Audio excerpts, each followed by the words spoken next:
Kita sudah live. Oke, selamat datang. Selamat datang di live Mafia Hongkong Reborn. Anjay. Gimana? Jadi tema hari ini kita ngobrol apa nih? Kita hari ini mau ngobrolin tentang relationship lagi ya, nggak usah politik-politik. Santai, buat gue berbicara relationship sama dengan berbicara politik. Yang membedakan adalah kalau relationship itu berbicara antar individual, kalau politik itu berbicara individu dengan kolektif gitu, dengan kelompok. Jadi menurut gua buat lu pada yang sering bacot gitu ya, oh politik gitu ditanya percintaan ngerti gitu, ya berarti buat gua dia nggak kredibel. Karena justru bernapasnya politisi di realita kehidupan kita adalah bercinta. Tinggal pertanyaan. Jadi makanya gini, kenapa sih salah satu pekerjaan yang paling tren dan paling gampang untuk berselingkuh itu seorang politisi? Tapi apakah menjadi buruk jika seseorang menikah atau berpacaran dengan seorang politisi? Enggak. Kan pertanyaannya tinggal mau apa enggak. Punya kemampuannya bukan berarti bakal melakukan hal tersebut. Sama kayak orang belajar bela diri, tinggal dia pakai buat ngelindungin orang yang dia sayang atau dia buat pukulin semua orang kan gitu. Iya. Gampangnya gitulah. Ya kayak pisau dapur lah ya, maksudnya pisau mau dipakai masak, mau dipakai nusuk orang kan tergantung yang pegang. Betul. Ya. Jadi anak kucing.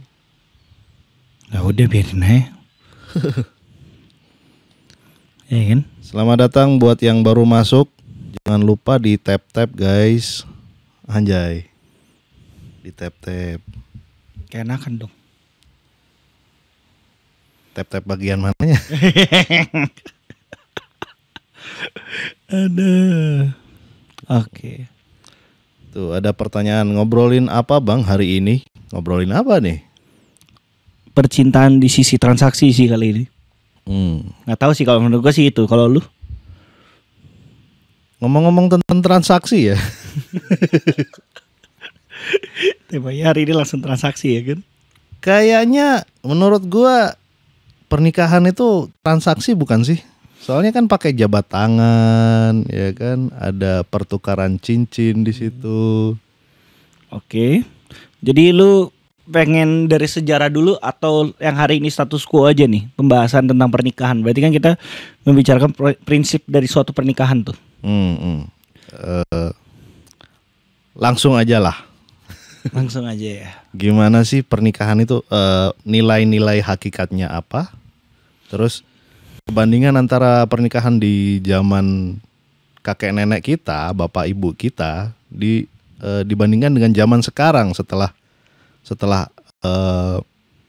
media sosial, internet lah ya, zaman internet gitu. After internet dan before internet tuh perbedaannya apa aja sih gitu? Jadi gini, kalau kita ngobrol sebelum dari zaman internet ya, pernikahan itu sebenarnya pada awal dari zaman batu tuh udah ada pernikahan sebenarnya. Tapi pernikahan itu fungsinya dulu untuk mengamankan pria di masa muda dan wanita di masa tua. Karena kita bicara bargaining power tuh. Bagaimana wanita itu kekuatannya tuh memuncak pada saat dia muda dan pria itu di masa dia tua sebenarnya. Nah, tapi apakah dengan mengamankan kedua hal tersebut orang tetap ingin menikah secara natural? Menurut gua enggak. Tunggu. Lu kan ngomong pernikahan untuk melindungi pria di masa muda. Iya. Dan melindungi wanita di masa tua. Iya. Problemnya sekarang kalau wanita-wanita yang muda justru lebih ngincer pria yang tua, gimana tuh? Nah, karena kan itu justru menjawab realita dari suatu pernikahan. Jadi dua-duanya ingin bertemu di puncak peak power advantage masing-masing. Harapannya ketika wanita menikahi pria yang sudah tua dengan hartanya yang bejibun, di saat dia sudah kehilangan bargaining power, dia mendapatkan kenikmatan harta suaminya. Tren hari ini tuh mindsetnya yang berbeda. Dulu ada peristiwa kayak gini tuh normal, tapi tidak menjadi suatu mindset akhirnya. Ya kalau dulu kan ya ada kejadiannya tapi nggak banyak kan. Ya cuman gini loh, kalau lu bilang pernikahan itu untuk melindungi pria di masa muda, sedangkan pria di masa mudanya susah laku sekarang, gimana tuh? Lah, justru kan itu realitanya. Karena bargaining power laki-laki di masa muda sangat jelek, maka pernikahan melindungi pria di masa mudanya. Justru pernikahan itu menahan orang yang punya power lebih gede untuk sewenang-wenang. Ya dong. Dan pernikahan itu kan supaya orang yang punya bargaining power itu nggak aneh-aneh sikapnya. Cewek di masa muda bisa selingkuh dengan mudah. Wanita di masa tua gampang selingkuh nggak? Susah. Kecuali lu membandingkannya sama istri ada inilah pejabat-pejabat itu beda ya. Yang doyan berondong maksudnya. Iya, yang jadi kasus akhirnya kan. Iya. Yang godain ajudan ternyata iya. ajudannya yang ditembak. Tapi kan itu beda case lah, karena itu kan transaksi jadi. Tapi kalau kita bicara di sini nih, gue kembalikan lagi ya situasinya ya.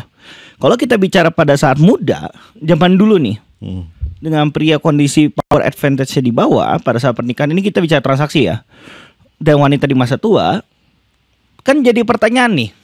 Lah laki-laki rugi dong menikah di masa muda, dan rugi dong wanita untuk ikut menikah. Kenapa gue gak nikah pas tua aja saat gue gak punya bergening kan gitu. Bener gak maksud gue?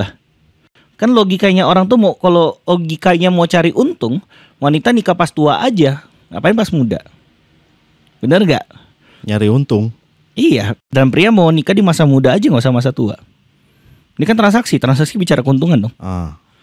Tapi kan ada hal yang di luar dari itu sebenarnya. Gini loh, makanya kan justru ketika pernikahan di masa awal,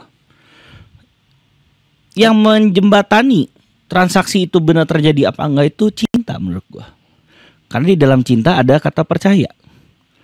Si wanita percaya di masa tuanya dia tidak akan ditinggalkan oleh laki-laki tersebut, dan si pria percaya bahwa wanita ini gak akan selingkuh di masa mudanya.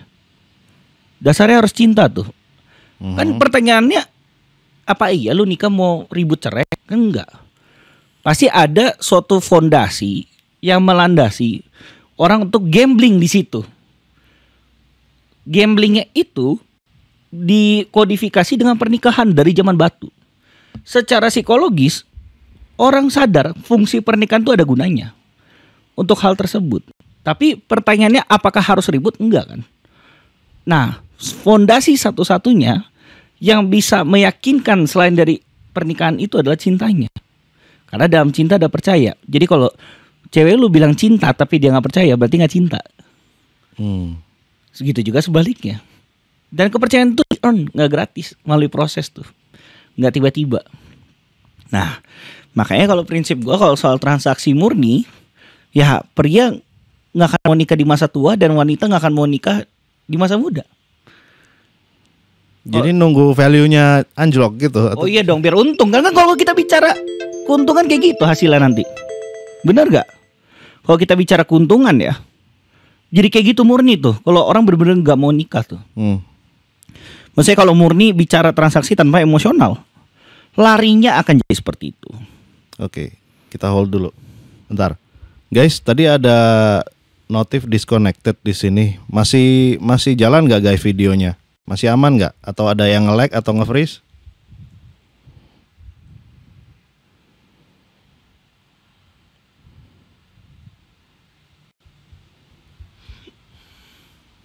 Jadi patriarki banget ya.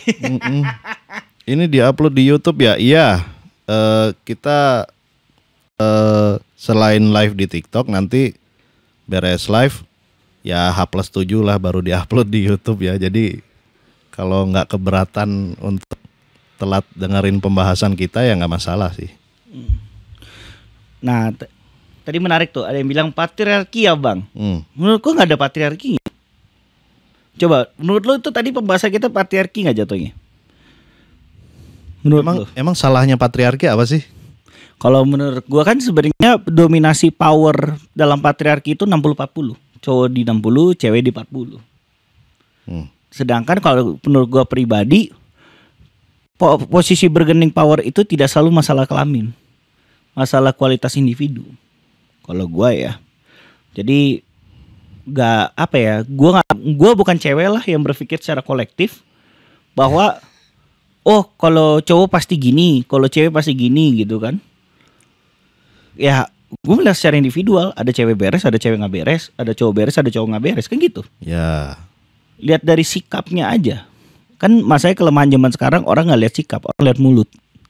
Mulutnya ngomong apa ya kan? Sikapnya apa dia malah bingung. Ya padahal udah jelas realitanya apa yang jadi sikapnya kan gitu. Itulah perbedaan kemampuan orang zaman dulu sama orang zaman sekarang. Orang zaman sekarang social skillnya sangat bermasalah. Terbukti percaya pada ucapan manusia.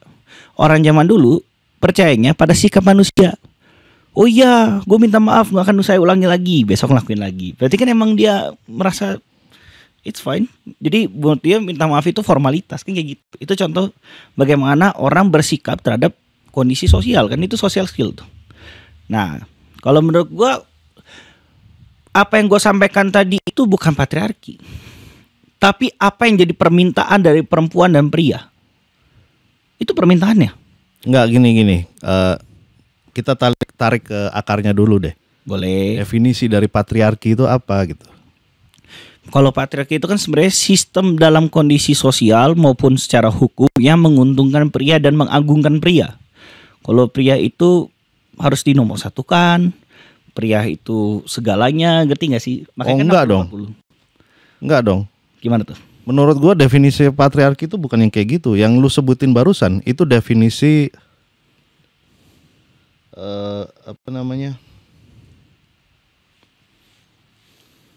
androsentris. Oh, androsentris. Ya. Jadi kalau patriarki gimana? Yang segala sesuatu berpusat pada pria. Pria gitu. Sedangkan kalau patriarkis itu menurut gua adalah menempatkan pria di puncak hierarki. Wah, gimana tuh menempatkan di puncak hierarki? Iya. Jadi sebagai apa namanya? Sebagai otoritas. Wah. Pria sebagai otoritas, pria sebagai protektor, pria sebagai apa namanya? provision. Itu tugas-tugas pria tuh. Oke. Jadi untuk apa namanya? Istilahnya tuh governing gitu. Mengatur lah. Mengatur. Gitu.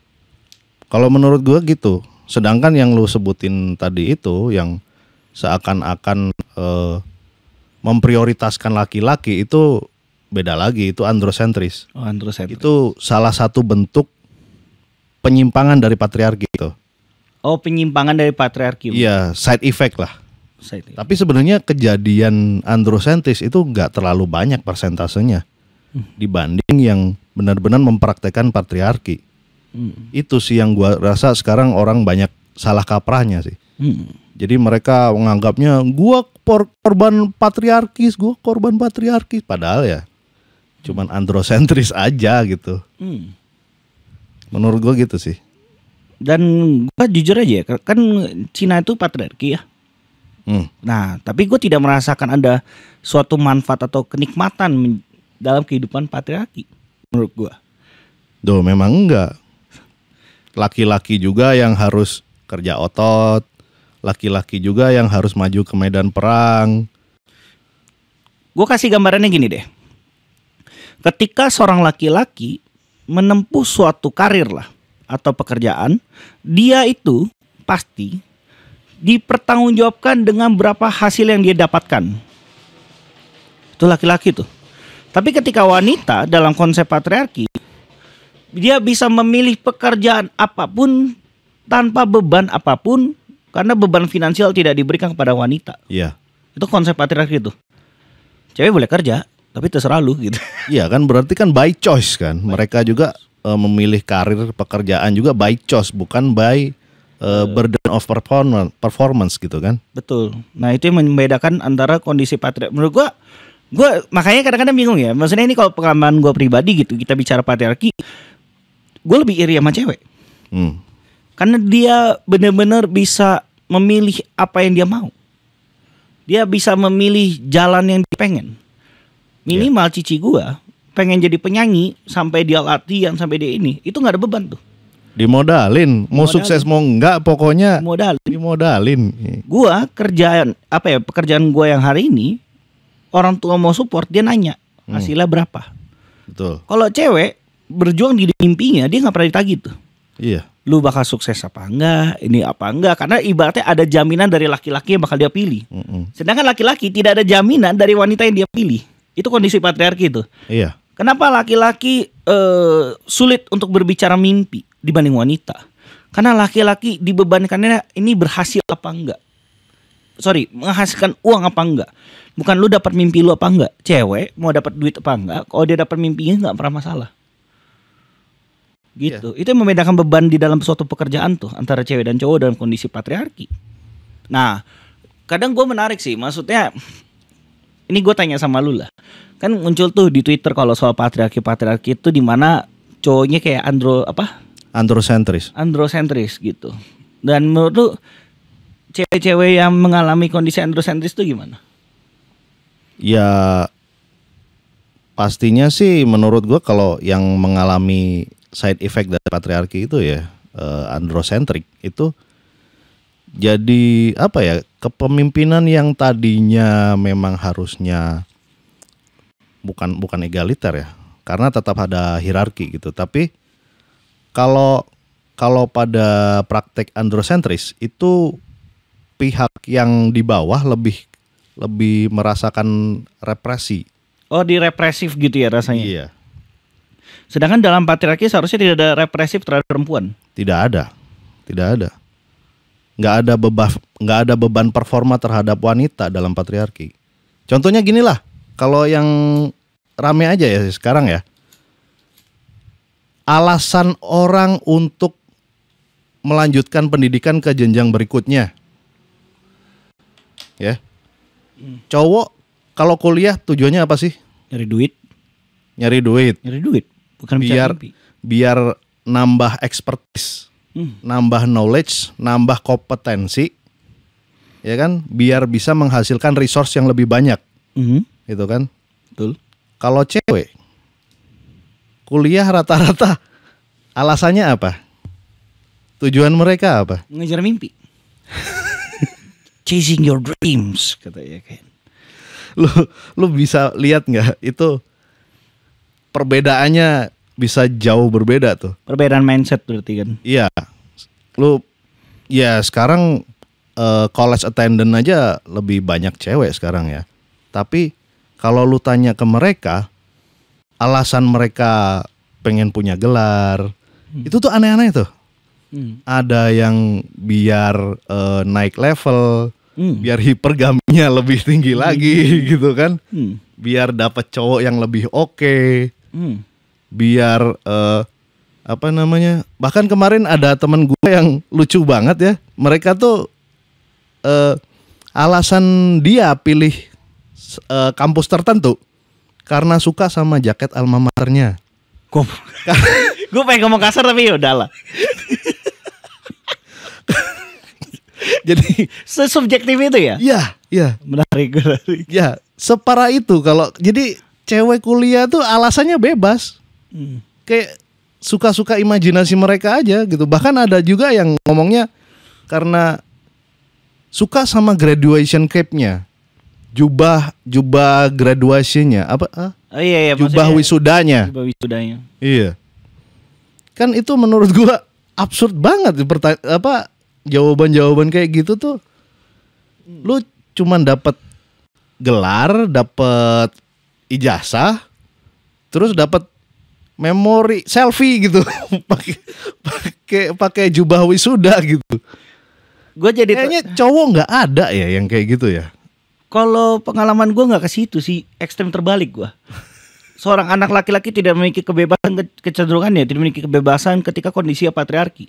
Kalau pengalaman gue ya, dulu gue tuh pernah juara 2 atlet taekwondo se-Jabodetabek. Itu dikasih tuh sama orang tua gue tuh. Terus orang tua pas gue mau lanjut ke tingkat yang lebih tinggi, orang tua gue bilang, lu mau makan apa katanya? Lu jadi atlet emang duitnya dari mana? Ya. Ditekan tuh performa yang lu bilang tadi tuh. Itu contoh pertama tuh. Betul. Nah, dulu gue lumayan aktif lah di perfilman sama dunia teater selama 7 tahun. Gue mau masuk IKJ. Aduh katanya, jadi artis mah naik turun, nggak jelas duitnya katanya. Betul. Sih penekanan orang tua terhadap anak laki-laki dalam kondisi patriarki adalah duitnya berapa, selalu. Karena mencari secure untuk finansial masa depan kan. Betul, karena ditumpukan pada pundak laki-laki. Ya. Terus waktu itu gue mau kerja apa ya waktu itu teh, baik banget yang gue mau. Oh gue mau jadi militer. Udahlah, lu Cina katanya. Dulu badan gue bagus loh, makanya gue mau masuk militer kan. Akhirnya gue masuk hukum di Unpar tahun 2015 tuh. Baru masuk tuh hukum Unpar. Kenapa? Karena duitnya kenceng kayak jadi lawyer. Iya. Sih, berarti pilihan hidup seorang laki-laki di kondisi patriarki itu bukan by choice-nya laki-laki menurut gue. Kalau pakai pengalaman gue, tapi bukan by passion kan, bukan tapi by passion, by needs, kebutuhan ya kan. Ya itu yang kenapa gue justru makanya kadang-kadang ini mungkin aneh ya buat teman-teman yang benci patriarki gitu. Justru kita ingin patriarki hilang, gue bakal bilang asli, gue bakal bilang gue senang-senang aja kalau patriarki hilang. Ya bagus satu. Jadi bebannya enak kan. Kalau soal menjalani hidup. Jadi beban performanya dibagi rata nih. Iya. Emang mereka mau cewek-cewek tuh? Kita buktiin aja bener nggak mereka mau. Kalau ada yang mau bagus, kalau enggak ya sudah.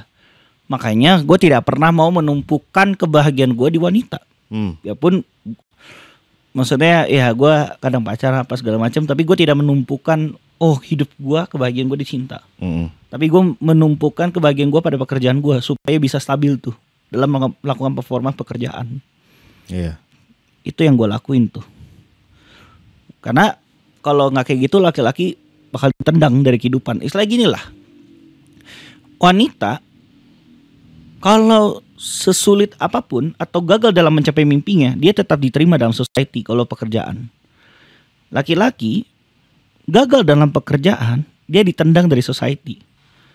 Itulah kenapa yang melakukan hubungan transaksi, cewek-cewek lah terutama.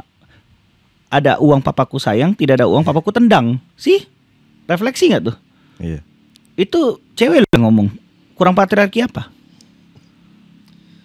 Berarti kan dengan target menghisap resource yang dikumpulkan oleh laki-laki ya. Absurdnya kan, ya itulah. Apa memang secara biologis itu cara mereka bertahan hidup dari zaman batu kan? Kalau dari zaman batu gue kurang setuju. Sebenarnya itu bentuk konstruksi sosial ya menurut gue. Karena kalau dibilang dari zaman batu, Viking ceweknya jadi shield maiden, jadi petarung ceweknya. Ya. Cowoknya yang jadi pembisnis. Wah. Ini sejarah ya, sejarah tuh ada tuh. Seorang mantan yal lah atau wali kota. Bininya yang militer, cowoknya yang pedagang. Itu ada tuh. Ya, bisa gitu. Atau misalkan mau contoh di mana? Di Cina itu tidak secara langsung, tapi kalau di Cina itu patriarkinya itu cewek boleh ngapain, bebas. Tapi beban itu dikasih ke cowok. Cewek itu bebas boleh ngapain, tapi cowoknya nggak boleh bebas, ngerti gak? Patriarki di Cina kayak gitu tuh. Kalau yang masih konservatif ya.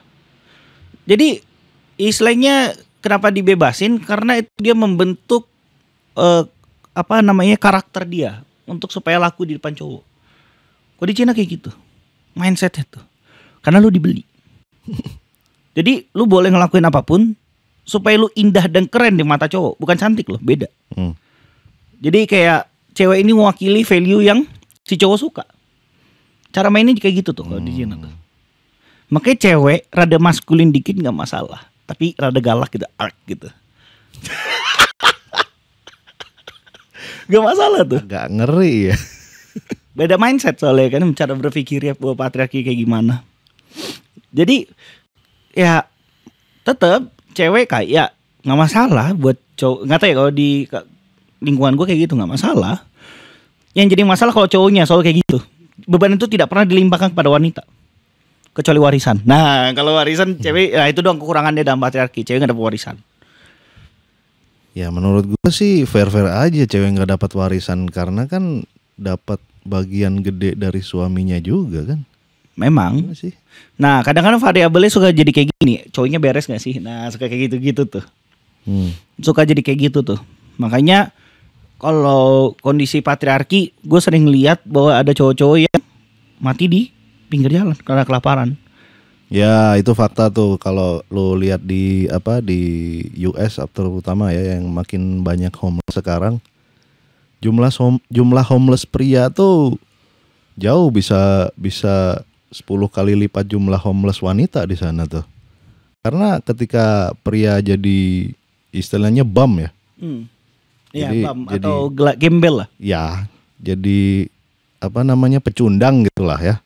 Nggak akan ada yang nyelamatin juga gitu. Sedangkan kalau wanita ada di kondisi yang sama ya banyak lah ya yang mau jadi sok pahlawan di luar sana. Gampangnya gini, menikah itu bagi laki-laki beban tambahan. Bagi wanita yang patriarki, yang percaya patriarki, itu adalah tempat gua pensiun. Ya, karena ya seperti yang gua bilang di salah satu video gua juga kan, ketika pria bersedia untuk menikahi seorang wanita, dia udah harus jadi tiket pensiun untuk wanita itu kan.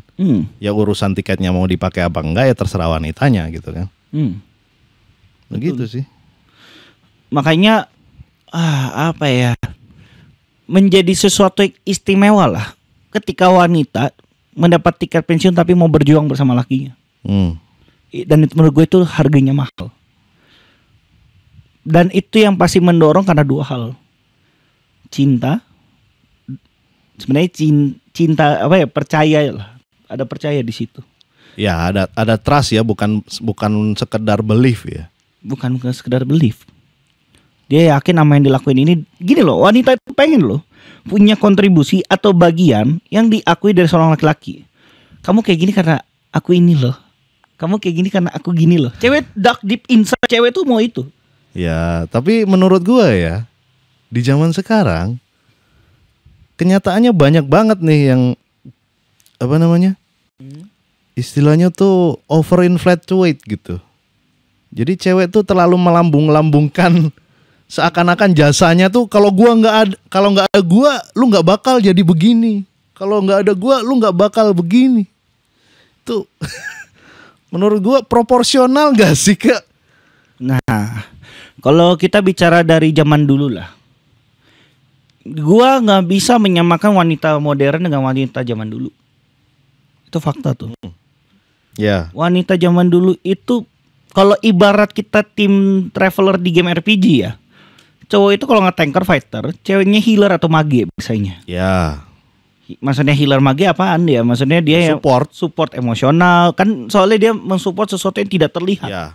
Sebenarnya jasa wanita dalam suatu menjadikan seorang pria itu menjadi sukses, menurut gue itu cukup besar. Menurut gue, kalau ceweknya bisa stabil. Kalau ceweknya stabil dan percaya, itu syaratnya tuh. Iya. Ketika cewek bisa percaya dan stabil dengan emosionalnya sendiri, maka secara konsekuensi peran dia di kehidupan laki-laki sangat besar. Kebanyakan di zaman sekarang menurut gua wanita. Tapi gini loh, besarnya tuh sebesar apa sih? Apakah dari performa yang 50 bisa jadi 100 atau dari 98 jadi 102 gitu doang gitu? Menurut gua gini loh.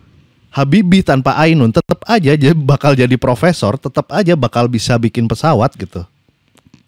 Kalau gue ngomongin penting nggak pentingnya jadi ke arah sini nih, gue tanya lah sama lu, menurut lu kestabilan emosi itu penting nggak? Penting banget, apalagi di posisi leader ya. Kedua, pertanyaan gue, cewek lu bisa nggak selalu menstabilkan kehidupan lu? Secara sisi emosi. Hari ini cewek yang emosinya stabil kayaknya langka banget dah. Ya udah berarti jawabannya jadi enggak. Tapi gue tidak menutup kemungkinan loh, karena cewek gue bisa mengisi role itu. Gue tidak menutup kemungkinan karena kita laki-laki, kita tidak berpikir secara kolektif. Ya. Kalau gue sih prinsipnya gini ya. Kalau lu kan posisinya ibaratnya lu dapat satu jarum di dalam tumpukan jerami gitu. Ya. Kalau dalam kondisi seperti itu ya selamat lah gitu kan. Tapi kalau nggak nemu jarumnya juga menurut gua nggak masalah gitu. Yang penting kan coping mekanisme cowok-cowok zaman sekarang nih yang harus dibenerin gitu. Nah sekarang pertanyaan gue, ngapain lu nikah kalau gitu? Lu tahu nikah biayanya gede, nggak kecil. Lu tahu nikah itu bebannya nambahnya gede, tanggung jawabnya. Karena lu nikah nggak akan selalu berdua kecuali lu mandul. Lu punya anak, bebannya nambah.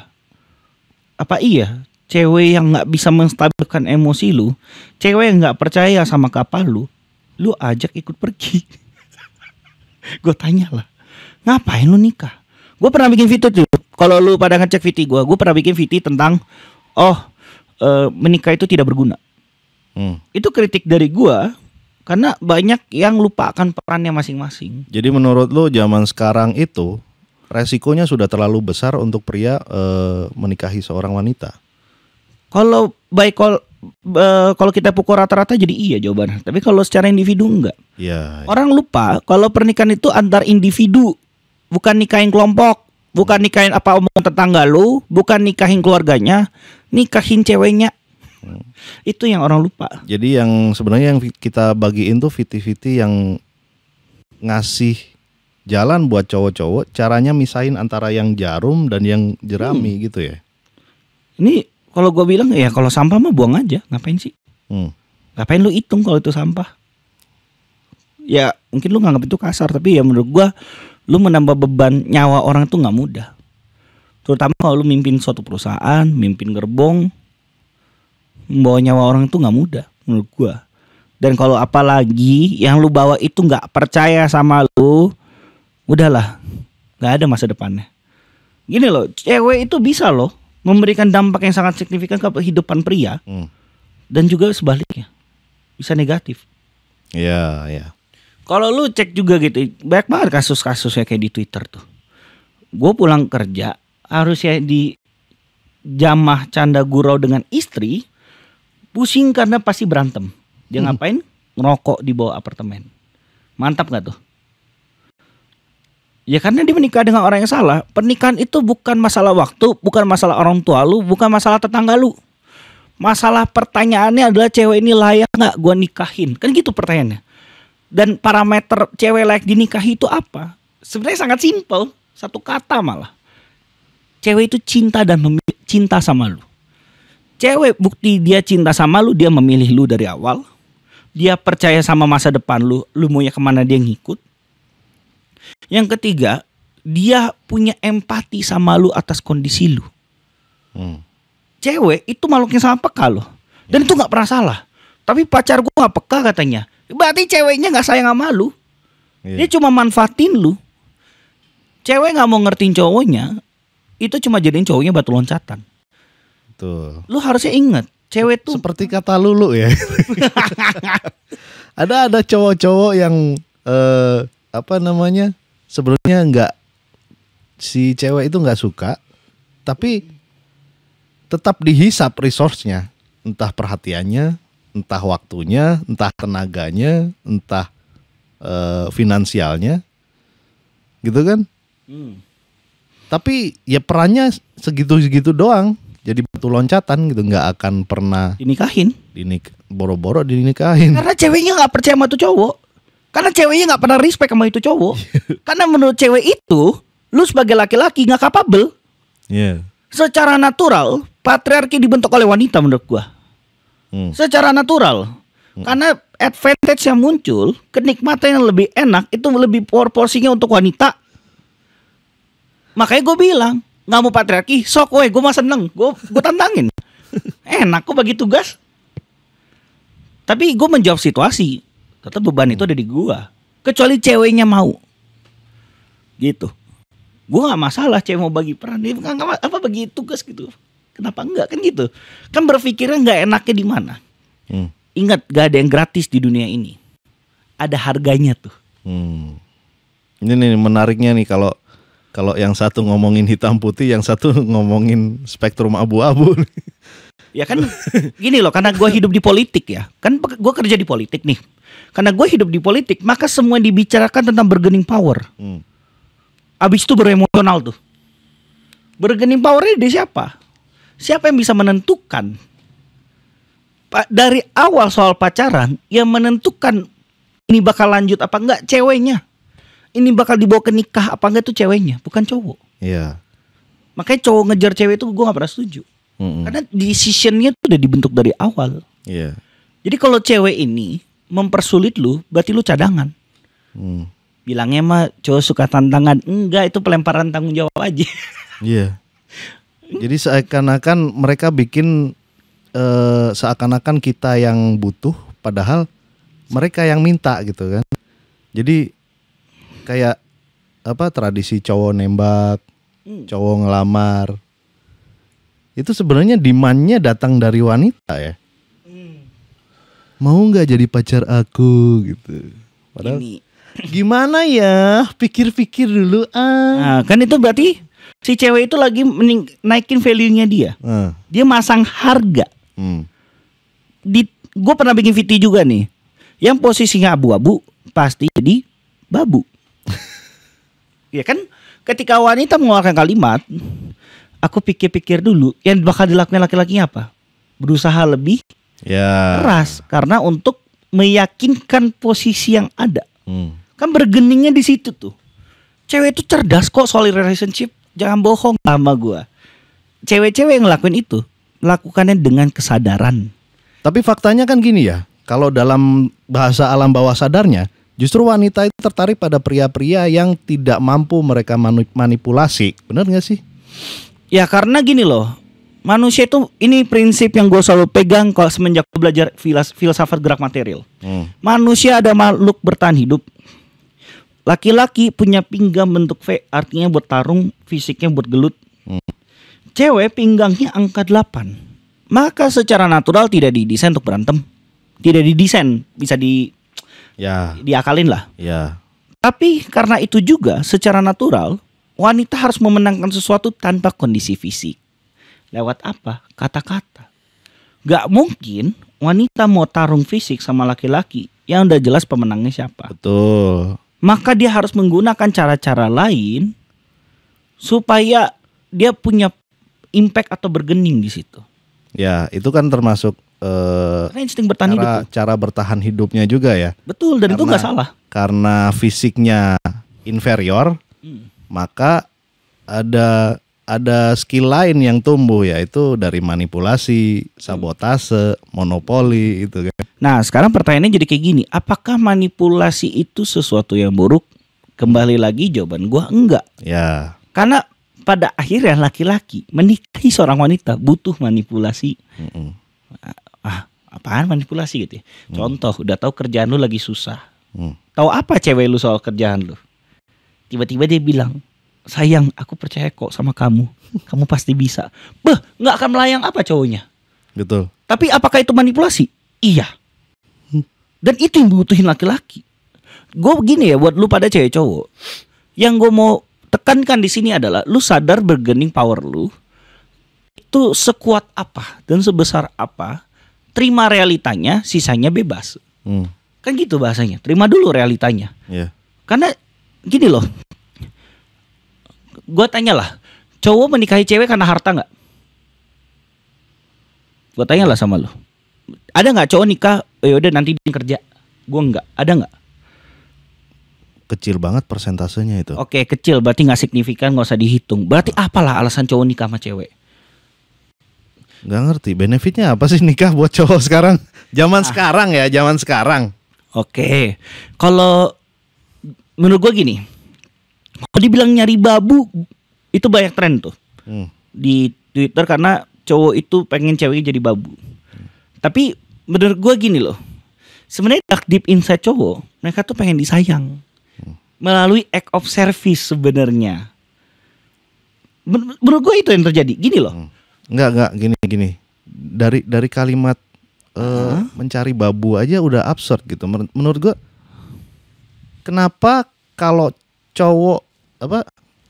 seorang cewek melayani suami dianggapnya jadi babu, sedangkan kalau mereka kerja di kantor, kenapa nggak ada yang nganggap mereka sebagai babu korporat gitu?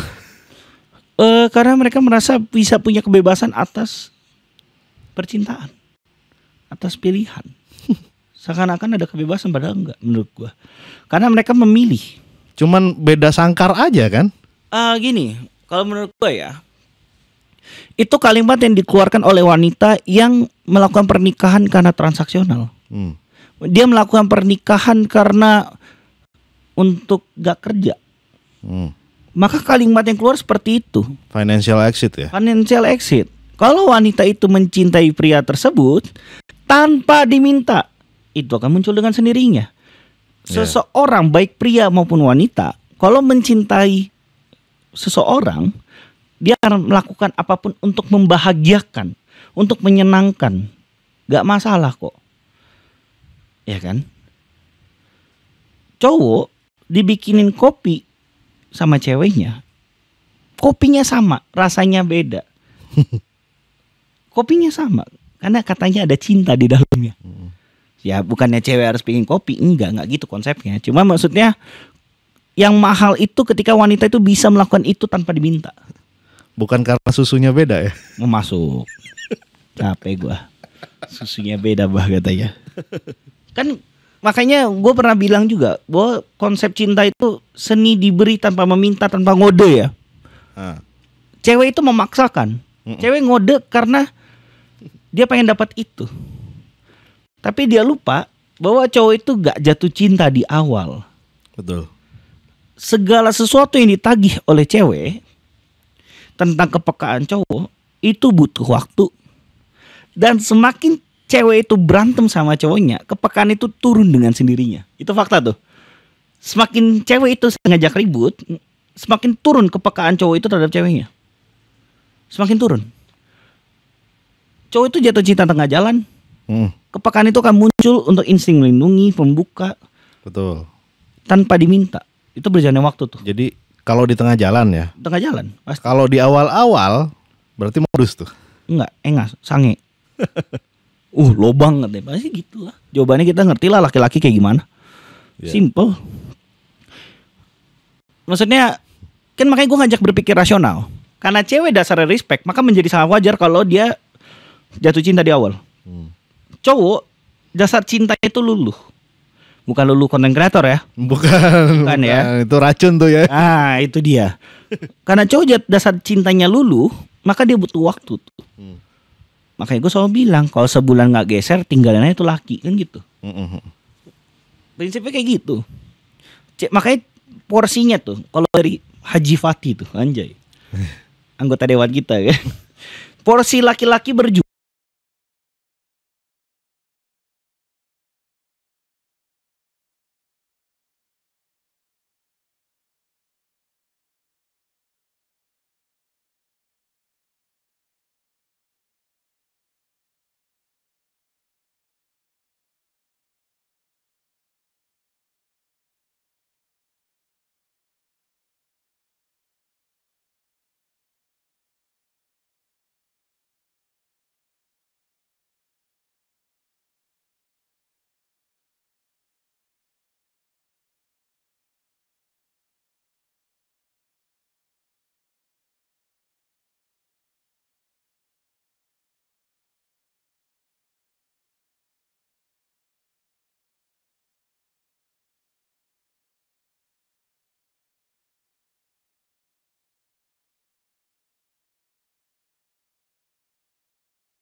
Tes. Bahasa isyarat katanya. Udah masuk belum? Oh, udah tuh. Tes. 1. Nah. Oke. Balik lagi guys. Sorry, barusan ada problem teknis. Mixernya dipipisin kucing. Aduh. Oke. Mau jawab chatting biar kita nggak disangka rekaman? Boleh. Coba sok. Ada pertanyaan apa nggak? Cewek cowok nggak masalah lah ya. Atau kalau ada yang mau naik? Bebas. Coba sok weh. Ada yang nanya apa gimana ya kan? Nih. Apa? Ada pertanyaan Dari siapa? dari Night and Day. Kok gue mau nanya dong, serius cowok yang mau mencintai kind of Mbak Lulu. Hah? Itu se-eligible apa sih gitu? Gimana? Jadi gimana, coba ulang-ulang. Mau nanya cowok yang bersedia mungkin ya. Cowok macam apa yang bersedia mencintai seorang Lulu ini? Cowok yang goblok. Gini loh, gue bukan dukun, tapi gue akan berspekulasi berdasarkan VT yang dia buat. VT yang dia buat adalah seorang wanita tidak perlu melakukan apapun. Kagak usah nempel mic-nya. Jadi gini. Bangke. Kenapa? Karena apa yang gue baca dari VT-VT-nya, seorang pria tidak diberikan sesuatu apapun, tidak diberikan dorongan apapun. Tidak mungkin seorang pria bisa mencintai seorang wanita tanpa ada kebaikan dari seorang wanita. Sedangkan ceweknya tidak melakukan apapun. Betul. Dan itu spekulasi gue dapat dari VT-VT-nya. Nggak tahu realitanya, kan gitu. Berarti kan yang jadi mangsanya si Lulu ini Sange aja. Ya adalah cowok-cowok dengan low body count mungkin ya. Ya, gue bisa bilang gini. Pertama, berimajinasi. Kedua, menaruh harapan kalau wanita bisa berubah di tengah jalan. Dan kita tahu wanita nggak akan itu. Iya. Nggak akan pernah berubah dia. Ingat, dasarnya respect. Respect itu dari awal atas kondisi lu. Jadi kalau dari awal dengan respect nggak mungkin berubah. Dan indikasinya apa aja tuh untuk memisahkan antara cewek yang benar tertarik sama kita dan cewek yang cuman berniat untuk menghisap resource kita gitu kan? Pertama gini, berarti kan pertanyaannya apa sih bukti cewek mencintai kita gitu? Maksudnya, pertama diberi tanpa meminta. Apakah uang? Salah. Kebaikan, kepeduliannya itu yang membuat lu bisa jatuh cinta dan dia cinta sama lu. Bentuk cintanya wanita dan pria berbeda. Dari fondasi sampai perbuatannya. Nah, tadi kembali lagi ke pertanyaannya. Sorry, boleh diulang nggak tadi pertanyaannya? Pertanyaan yang itu tadi? Iya, yang tadi. Itu cowok macam apa yang bersedia untuk mencintai seorang Lulu gitu, master of manipulation tactic. Iya. Sekarang dark manipulation. Oh iya. Iya. Gini loh. Pria yang bersama Lulu tidak akan pernah mencintai Lulu, itu fakta. Tapi dasarnya nafsu, ego. Memainkan imajinasi, ego. Ini psikologi laki-laki ya yang akan mengejar Lulu gitu. Jadi simbiosisnya mutualisme aja ya, saling menghisap ya. Transaksi dan ego. Dasarnya transaksi dan ego. Karena dalam manipulasi yang disentil apa sih? Ego kan. Kan manipulasi ada dua nih. Manipulasi yang positif dan manipulasi yang negatif. Manipulasi yang negatif itu mendorongnya jangka pendek. Kayak ego. Keinginan. Gini, makanya kan ada perbedaan antara keinginan dan kebutuhan. Iya. Sedangkan berarti yang memang yang dikejar tuh dopamin ya, bukan oksitosin ya. Memang. Nah, itulah gagalnya orang-orang yang katanya belajar psikologi menganggap cinta itu dopamin. Salah. Hormon yang didasari cinta adalah oksitosin. Laki-laki secara terbukti dari segala organisasi itu untuk menciptakan oksitosin antara para pria untuk menciptakan bromance atau komando satu rasa, itu adalah berkegiatan bareng. Ya. Makanya kenapa cowok bisa segampang selingkuh pindah cintanya ke seorang selingkuhannya? Karena mereka udah kegiatan bareng. Itu fakta tuh. Ya, kalau dipaparkan dalam strategi emotional bonding ya. Tentang bonding nih soalnya kita bicara nih. Apa namanya? Ada kan siapa ya pengarang bukunya, gue lupa lagi. Disebutin bahwa ada 3 strategi untuk emotional bonding, yaitu adalah makan bareng, terus jalan kaki bareng, sama tidur bareng. Nah. Jadi itu kan termasuk alasan kenapa cowok-cowok yang satu barak misalkan, satu mes, itu punya apa? Ikatan. Jiwa korsa ya. Iya, jiwa korsa. Betul. Nah itu makanya masalah oksitosin pria tuh lahirnya di situ. Sedangkan oksitosin wanita itu munculnya di saat intimasi, sentuhan, bau yang berbau afeksi. Nah, cowok-cowok harus ingat, cewek yang gak respect sama lu, itu pintu afeksinya ditutup. Kenikmatan dari apa yang dia lihat, dia dengar, dan dia rasakan, dia hirup, itu dia anggap palsu kalau dia gak respect sama lu dari awal. Gombalan seorang laki-laki, kalau dia respect, dia anggap itu real. Kalau dia gak respect sama lu, gombalan lu dianggap bohong. Itulah barrier-nya cewek tuh. Mau lu sentuh kayak apapun, lu banting tuh cewek, tetap aja tuh cewek gak akan baper sama lu karena pintu rasanya ditutup sama dia. Itu PR-nya, makanya respect dulu. Ya, tapi jangan dibanting juga kan. Oh iya, salah ya dibanting. Wah, pum, enggak lanjut mas katanya, mantap.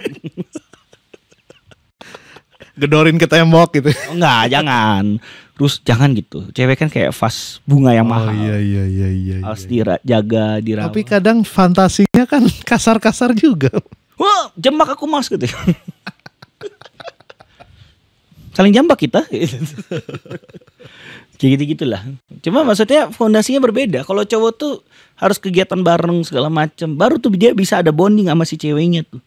Maka itu akan menjadi barrier bagi si cowok untuk punya empati terhadap ceweknya. Sebenarnya kalau lu tanya ya, konsekuensi dari seseorang mencintai adalah empati.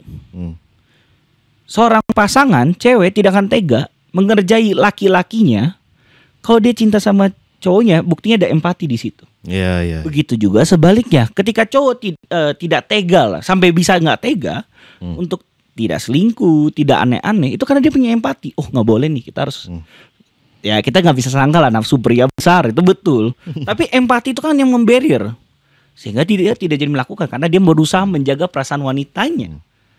Tapi menurut gua cowok tuh bukan gini. Cewek selingkuhnya tuh bukan sama wanita doang loh. Bahkan cewek, seorang istri itu banyak yang cemburunya juga ketika cowok mengerjakan hobi-hobinya. Berarti kan dianggapnya selingkuh tuh. Gosok-gosok pedang dianggap selingkuh. Jangan diintrik bah. Oke, kebetulan hobi gue senjata, jadi udah lah. Terus, ya kan, terus orang ngoprek motor dianggapnya selingkuh, ya kan, main video game dianggapnya selingkuh.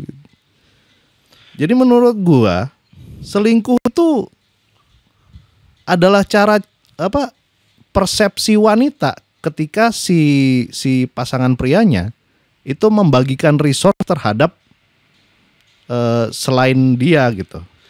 Resource-nya kan bisa berupa waktu, tenaga, finansial gitu kan. Oke. Gimana tuh? Kalau menurut gue gini, gue pernah bikin VT nih kebetulan. Gue pernah bilang, cowok itu akan selingkuh pada waktunya dan kalian cewek-cewek harus terima. Pertanyaannya, selingkuhnya sama objek apa sama subjek? Karena gue berpikir cara konsep kalian para wanita nih. Pertanyaannya selingkuhnya sama objek apa sama subjek? Gue selingkuh sama objek. Minimal sama pedang gue, motor gue, ya kan mainan-mainan gue yang lain. Itu dianggap selingkuh. Iya. Makanya gue dibilang lagi video call tuh, gue lagi ngelap pisau ya kan. Pisau dilap terus, akunya kapan ya? Gitu kalimatnya, terngiang-ngiang tuh. Oh alah, gue bilang. Iya. Nah tapi gini, kalau selingkuhnya sama subjek gue tidak recommended. Karena gini loh, selingkuhnya itu karena keberpihakan. Masalahnya di situ.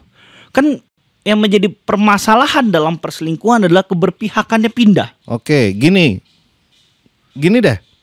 Kalau lu tariknya ke situ ya, gue kasih pertanyaan aja. Kalau tiba-tiba cewek lu nanya di komen nih, tiba-tiba cewek lu nanya, pilih aku atau pedang gitu, gimana tuh jawabannya? Jawaban gue gak nyambung. Karena laki-laki butuh mainan. Kalau laki-laki tidak ada mainannya, dia akan selingkuh pada waktunya kepada subjek. Iya. Itu laki-laki. Laki-laki itu harus punya sesuatu yang dia oprek-oprek tuh. Betul. Itu emang kebiasaan cowok. Karena itu kan termasuk salah satu bentuk penyaluran dari testosteron juga kan? Betul. Makanya tempatkan testosteron pada tempat yang pas gitu. Makanya gue bilang, laki-laki itu hidup dari 3 dunia. Kalau dia tidak punya salah satunya, pasti dia mencewek. Dari pekerjaannya, atau dari hobinya, atau dari cewek. Jadi testosteron itu kaitannya sama adrenalin yang dia dapat. Iya. Jadi laki-laki itu harus mencari adrenalin antara di hobi atau di pekerjaan. Kalau nggak ada dua-duanya gimana kok? Paling selingkuh. Sok taruhan jeung urang. Berapa kali peristiwa yang selalu gue urusin, gue advokasi. Cowoknya selingkuh karena gabut hidupnya teh. Kenapa cewek itu pengen cowok visioner? Ternyata ada kausalitas itu. Cowok kalau nggak visioner, kecenderungan selingkuhnya tinggi. Pasti itu. Iya. Cowok tuh visioner tuh nggak harus sukses, tapi dia punya ambisi, punya gairah gitu. Iya. Pengen kesana gitu. Iya. Entah di karir, di hobi, gue pengen punya mobil apa, dia berjuang gitu kan. Dia mengejar pencapaian tertentu gitu kan. Karena laki-laki memang makhluk berburu. Benar. Dia butuh berburu sesuatu yang harus positif. Kalian cewek-cewek nggak bisa menghilangkan sifat berburu laki-laki atau mengkooptasinya laki-laki tuh. Emang sifat laki-laki tuh kayak mencaplok sifatnya. Pertanyaannya caplok apa? Kan gitu. Itu yang selalu gue tekankan tuh. Di Amerika pun semua setuju. Makanya ini harus diarahin. Anak bandel itu bukan ditekan, tapi diarahkan. Kalau laki-laki sudah cukup dewasa, dia tidak butuh diarahkan. Dia tahu harus ngapain. Iya. Kan PR-nya di situ. Bentar. Kita pause dulu. Karena di sini ada yang bilang muter replay kah? Karena kita nggak ngerespon chat dari tadi kayaknya ya. Ini ada Aveail nanya muter replay kah? Kagak, ini kita live nih. Cuma semi podcast gitu. Iya, jadi aduh. Nah, yaudah kalau ini coba pertanyaan apa lagi? Atau mau suruh naikin orang biar nggak berasa replaynya? Terus tadi juga ada temen yang penonton yang nanya buku rekomendasi. Oh, untuk apa dulu? Iya. Buku apa? Masa gue rekomendasiin cara ini Kama Sutra gitu? Kan absurd ya. Maksudnya kita kan lagi ngebahas relationship nih. Dia nanya buku rekomendasi. Rekomendasi di bidang apa? Kalau di bidang psikologi menurut gue sih yang masih gue pegang sampai sekarang sih David Buss ya. Oh, lu pakai David Buss. David Buss itu ngebahas apa? David Buss tuh ngebahas tentang evolutionary psychology. Jadi dia ngebahas tentang, dan risetnya banyak dia. Di berbagai negara dari US sampai Afrika dia banyak tuh. Oke. Jadi gue banyak ambil patokan dari situ sih. Oh, lu pakai itu ya? Dia spesialisasinya apa? Kan biasanya psikologi itu juga punya spesialisasi atau keahlian bidang tertentu. Tentang mating system juga dia meneliti. Mating system gitu. Gitu. Aduh, kalau kenapa gue soal bicara bergening, karena bacaan gue soalnya Sigmund Freud, Jordan Peterson, ya kan bicara hierarki itu. Kalau Jordan Peterson makan bicara bergening juga. Iya. Carl Jung kan. Sun Tzu. Oh, Sun Tzu ahli militer bukan ahli psikologi, beda tuh. Beda. Tapi kan itu banyak diterangin juga tuh di Sun Tzu kan soal trik-trik manipulasi, terus divide and conquer yang kayak gitu-gitu kan. Iya betul. Dan itu di politik banyak make, dan pembisnis sukses tuh pakai itu. Ya, berarti bisa dilakukan juga dalam praktek relationship ya? Nggak sehat, nggak boleh. Nah, inilah perbedaan gue dengan para pemain. Para pemain menyadari percintaan adalah menang dan kalah. Bagi gue, percintaan adalah tempat gua menaruh mimpi yang sama bersama cewek gua dan mencapai itu bersama. Iya. Ketika wanita yakin dan percaya akan mimpi gua. Minimal di situ tuh. Itu konsep ideal percintaan ala konservatif tuh kayaknya. Memang. Gua konservatif sebenarnya. Cuma nggak blunder lah menurut gua. Bro, abis bro. Apa mau pesan dulu? Panggil Gojek. Anjay. Udah kayak bandar, Bang. Habis. Okay. Udah jam berapa sekarang? Sekarang sudah jam 20.30. Oh ya udah. Ada yang bisa Kita dimintain tolong beli rokok? Baru live 1 jam. Ada yang bisa dimintain tolong gitu beli rokok dulu. Buat para penonton ada yang dekat lokasi kita nggak? Masuk. Kayak gitu konsepnya Bambang. Udah. Lu lanjut dulu dah sambil ngeliatin komen. Gua ini pesen. Bentar. Apa? Ini pesen rokok. Lanjut dulu ya guys. Apa nih tiba-tiba jadi gua kembali ambil alih? Ini itu. Nggak kelihatan nih bentar ya. Coba. Itu kebawain dulu. Gua nggak bisa baca. Apanya? Ini mouse-nya. Maksudnya scroll komennya. Gua kan nggak bisa baca itu. Oh alah. Canggih banget guys. Mouse-nya tanpa kabel nih. Salah. Nah itu pengen dong dibahas. Apa yang dibahas? Pesan rokok lewat Gojek. Mantap. Pelatih udah bagus sekarang kameranya, anjay. Pelatih berarti ada something yang lain kah yang dibutuhkan selain ambisi? Oh, tergantung nih. Kalau live jam segini aja bang, jangan dini hari. Bro, kan kalau gue live tengah malam itu karena kerjaan di dalam politik itu tidak mengenal waktu. Kan sekarang udah masa rekapitulasi suara. Maka gue tidak terlalu sesibuk kemarin. Maka menjadi sangat wajar gue bisa live jam segini. Kalau lagi masa kampanye, jangankan jam segini lah. Hari Minggu pun gue bisa kerja. Ada panggilan di lapangan kan gitu. Nggak mungkin lah. Gimana caranya? Jadi maksudnya gue kasih tahu lah kenapa gue jarang live jam segini ya karena memang kebutuhan kondisi gue di kerjaan by praktek gitu.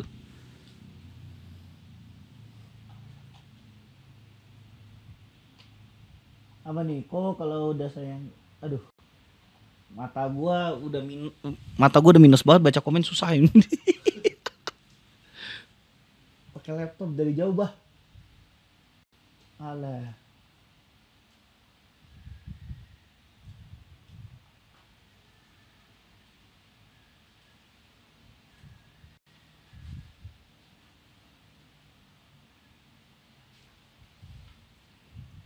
Coba.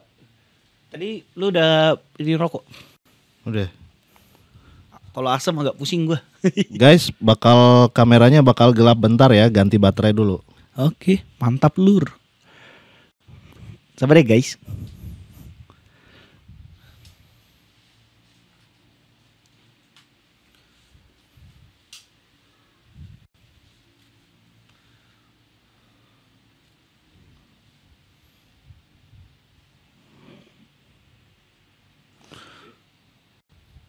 Oke. Apa ya? Kampung kamera ya kan? Ada kamera langsung set ya kan? Set. Ini mouse ya. Tuh. Ada pertanyaan apa lagi tuh? Bebas pilihin. Biar fair kan? Kalau gue yang pilih nanti dibilang pilih kasih soalnya. udah hafal gue.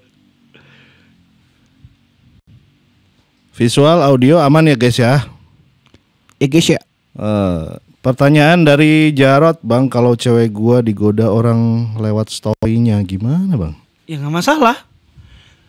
Cewek kalau udah respect sama lu, cowok lain datang ditendang. Peluang selingkuh terjadi adalah ketika cewek sudah tidak respect sama cowoknya, lalu ada pahlawan kesiangan datang, bermain tuh loophole di situ. lu santai aja sama cewek lu. Asli ini mah. Selama lu tidak membuat kesalahan-kesalahan bodoh atau fatal, loophole itu tidak akan ada. Karena wanita melihat pria ideal berdasarkan imajinasinya yang dihasilkan dengan respect. Itu tuh kuncinya tuh. Jadi selama loophole itu nggak lu buat, clear, aman hubungan lu. Itu pendapat dari gua tuh. Tapi kalau ada loophole-nya, udahlah. Jadi ibaratnya lu kalau jadi nahkoda jangan sampai ada lubang di kapal sedikit pun ya, atau gimana sih?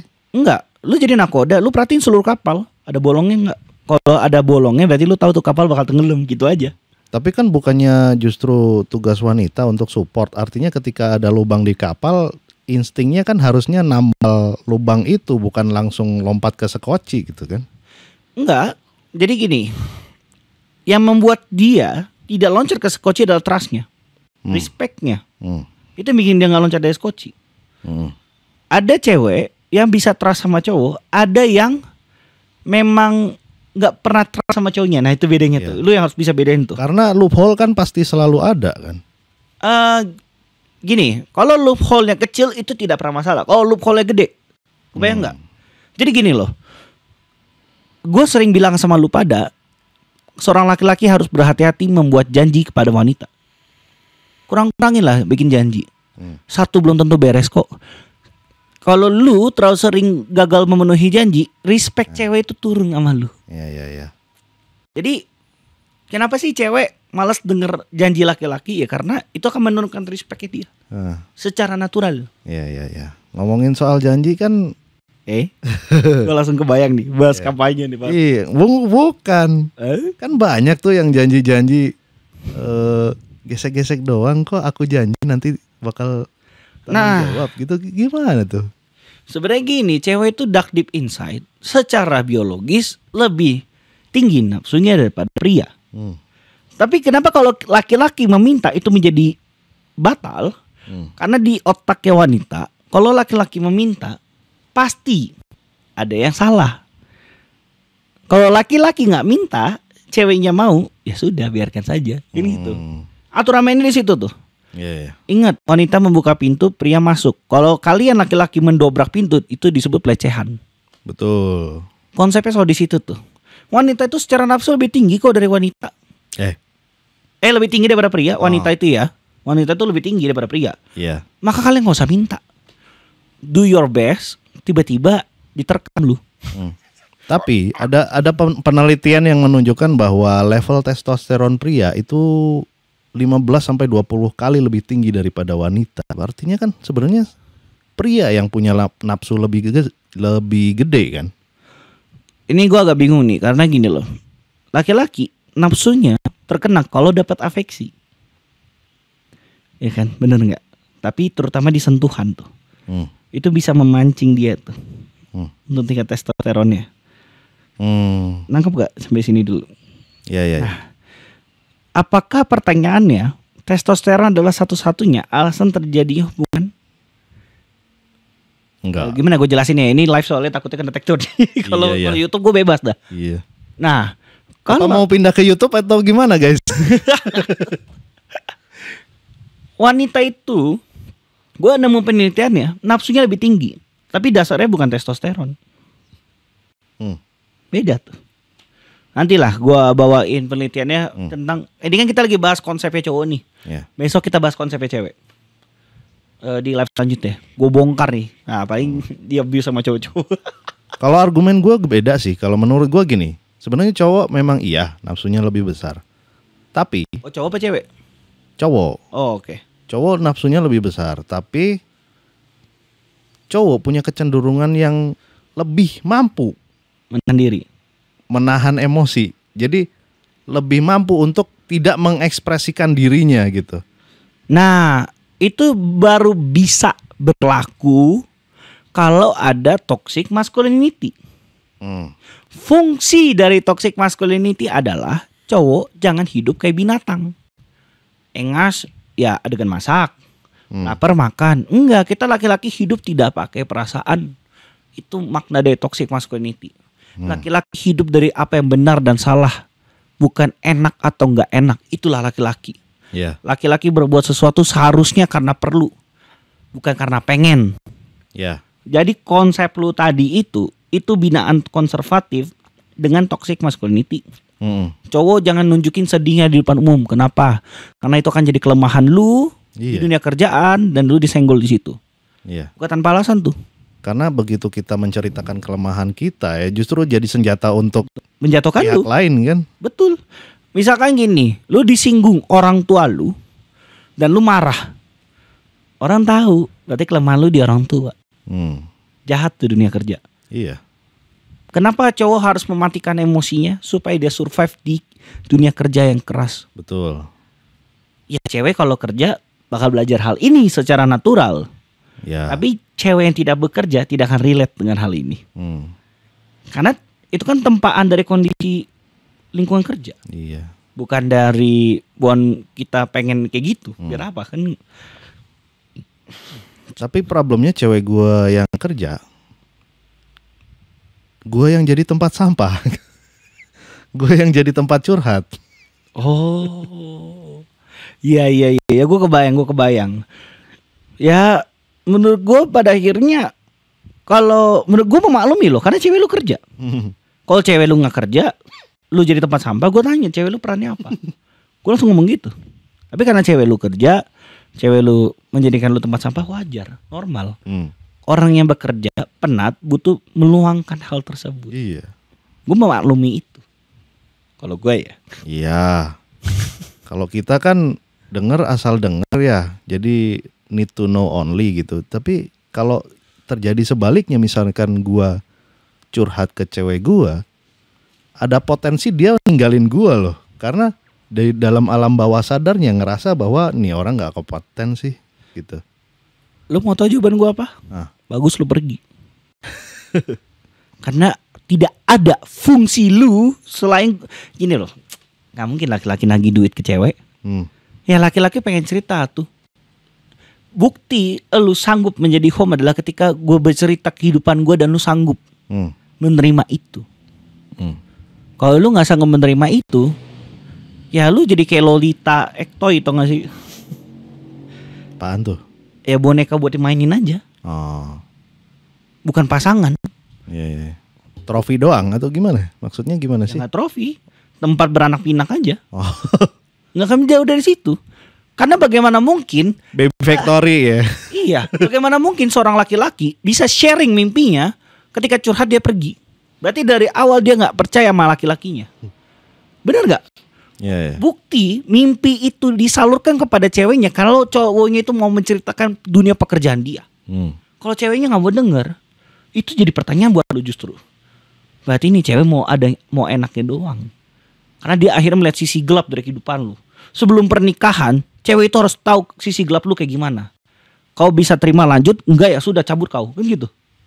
Tapi bukannya memang itu sisi gelap setiap wanita ya? Setiap wanita punya kecenderungan itu, cuman kadarnya berbeda-beda. Ada yang memang tipis, ada yang memang nggak bisa dibendung gitu.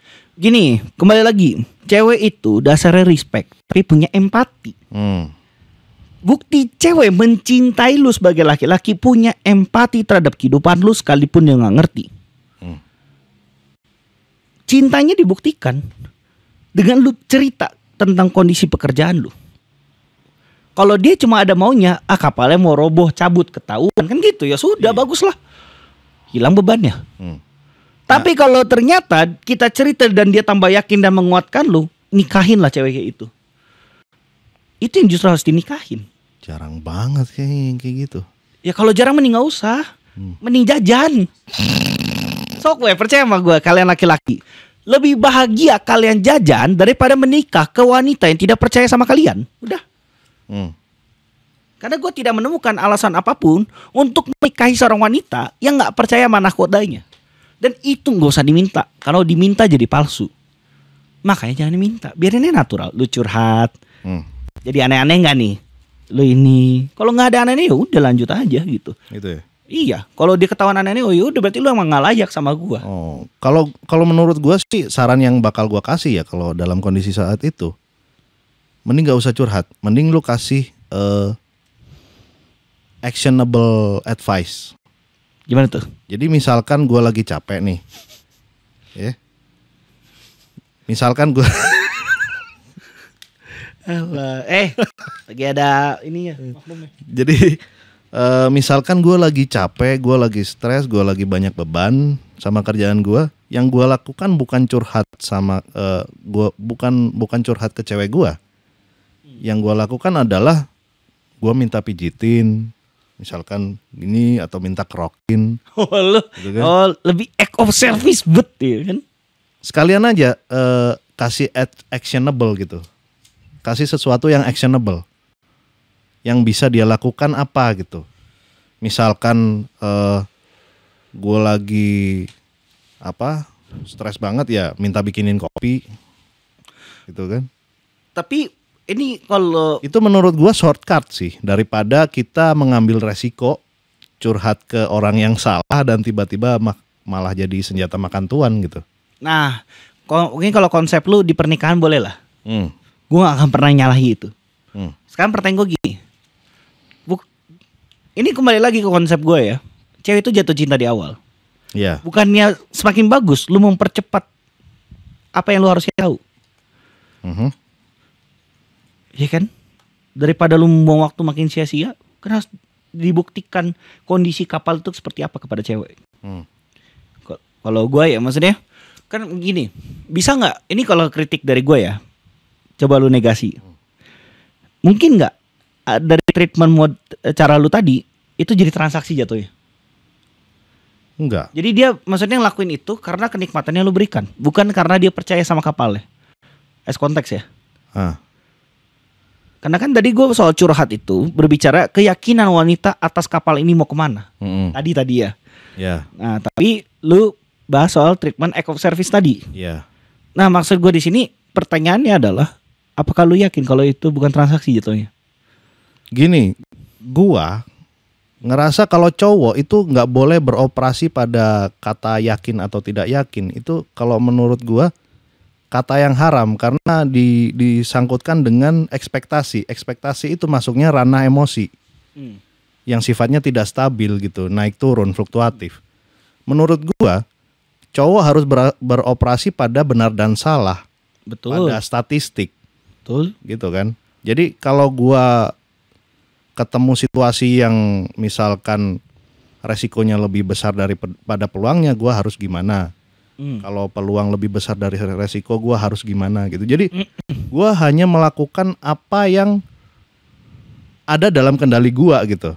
Sedangkan kalau gua berharap menemukan jarum dalam tumpukan jerami ya gua nggak tahu bakal kapan ketemunya gitu loh. Nah, yang gua ajarkan adalah ini cara survive. Misalkan cowok-cowok di luar sana ketemu dengan jerami bukan jarum gitu.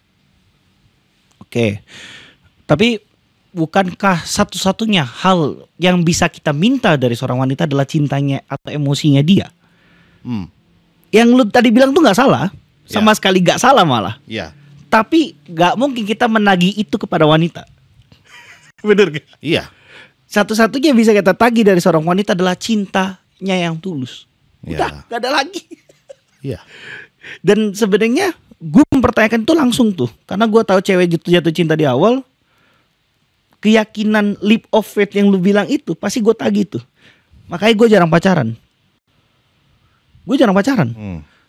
Ya tapi gue bilang lagi, jumlah pacar itu tidak menentukan kalau lu tuh jago percintaan apa enggak. Tapi durasinya ya. Bukan. Gini, gue kembali lagi nih tentang e-sport percintaan tuh, VT gue yang kontroversial dan banyak marah. Satu-satunya bukti cowok mengerti percintaan itu cuma dua patokannya, in the good way or in the bad way. In the good way, cewek itu yakin dan percaya sama lo. Buktinya apa? Mau berjuang dari nol. In the bad way, kalau cewek jatuh cinta sama lu, dia pasti mau masak sama lu secara natural tanpa dingdong-dingdongan, tanpa harus dimasukin koin. Terjadi secara natural. Pilihannya cuma dua itu. Makanya jadi pertanyaannya, berapa banyak cewek yang pernah berjuang dari nol sama lu dan berapa bodycon lu? Udah, itu paling faktual tuh kalau bicara percintaan. Iya. Sisanya nggak ada lagi. Karena aksi reaksi tuh. Cewek bisa leap of faith percaya sama lu karena dia cinta sama lu. Cewek bisa cinta sama lu karena dia percaya sama lu. Ketika terjadi adegan masak, lu bakal bertanggung jawab sama dia. Itu. Dua-duanya sama tuh fondasinya. Ada percaya di situ. Gitu. Ya kalau ngomongin leap of faith sih menurut gue itu cuman jadi titik final penentuan. Oh, bukan pacaran bahkan? Bukan.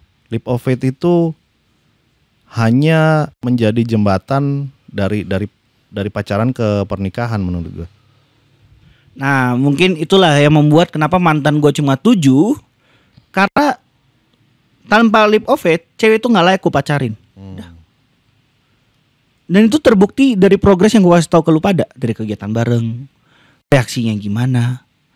Ya gak harus pacaran, gak apa-apa, biarin aja. Ya gue gak mau nambah masalah di hidup gue. Gue gak mau berkeluarga sama yang bentuknya penyakit. Nangkep gak sih? Karena buat gue esensi pernikahan itu cewek yang bener, bukan dapat status, gak peduli gue.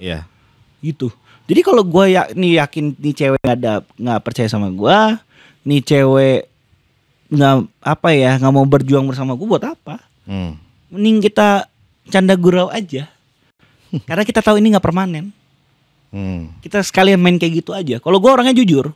Jadi kalau memang lu nggak percaya sama gue tapi nyaman, ya sudah, canda gurau aja. HTM, TTS. Kayak gitu-gitu ngapain dipacarin? HTM kebalik. HTS, TTM, FWB, kayak gitu-gitu. Macam-macam itu ya. Iyalah, ngapain kita harus berpacaran dan membangun mimpi? Capek-capek. Iya. Kalau sama Tete, ini gini loh. Nih cewek nggak respect sama lu, nggak percaya sama lu. Terus lu mau menceritakan mimpi, buat dia bullshit. Ngapain sih? Yang dia tahu, yuk senang-senang bareng, kan gitu. Iya. Ya kalau cuma senang-senang bareng, gak usah nikah. Nikah itu 90% masalah baru. Iya. Pertanyaannya bagaimana lu menemukan partner yang bisa membantu lu menyelesaikan 90% masalah. Ini bukan bicara duit. Ini bicara masalah kompromi. Masalah aturan rumah gimana, aturan ngedidik anak gimana. Ya itu baru. Maksud gua itu baru buat jadi bini gitu. Kalau bicara senang-senang gak usah nikah. Percaya sama gua, nama masalah. Nikah tuh orang yang tepat. Iya dong. Harus kita kasih cincin, kita kasih apa aja, serahan, panai ya. Terus apalagi nama belakang kita mau dia bawa. Menurut lu irasional nggak dengan pernikahan dengan apa yang diberikan? Kalau kita hitung matematis tuh, rasional nggak? Maka untuk menjawab hal-hal yang irasional itu pasti karena cinta atau nafsu yang sifatnya emosi. Ya kalau secara matematis sih ya hari gini ya. Iya, matematis. Bagi gue sih benefitnya apa sih? Untungannya apa sih menikah? Ada jajan. Dari persepsi cowok dari segi sudut pandang cowok. Kayaknya zaman sekarang nggak ada deh. Ya, dan jawaban itu bisa muncul kalau ceweknya bisa ngikut ritme lu. Udah. Nggak bisa ngikut ritme ya udah. Step aside. Nggak usah pusing. Gitu. Dua pertanyaan terakhir. Dua pertanyaan terakhir. Apa nih? Bang, kenapa cewek sering minta putus dan tiba-tiba berubah di tengah jalan? Ya, karena hidup dari emosi, dari perasaan. Bukan. Gue bongkar ya. Cewek ngancam putus dan berubah tengah jalan karena itu metode dia pasang harga. Sorry nih, gue buka ya. Cewek yang blow on secara social skill, dia butuh apa yang nampak depan mata. Apa yang nampak depan mata? Cowok ngemis-ngemis, itulah cintanya cowok kepada cewek, buat cewek blow on. Itu buat cewek blow on tuh. Karena cewek ini gak ngerti soal social skill, maka dia harus butuh melihat laki-laki yang ngemis di kakinya cewek supaya tahu, oh cowok ini cinta sama gua. Makanya ngancem putus. Kalau lu emang cinta sama gua, pertahanin dong.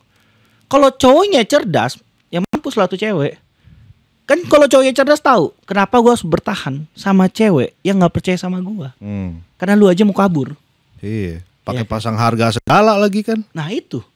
Berarti kan ini cewek pasang harga. Dia tidak gini loh. Cewek pasang harga.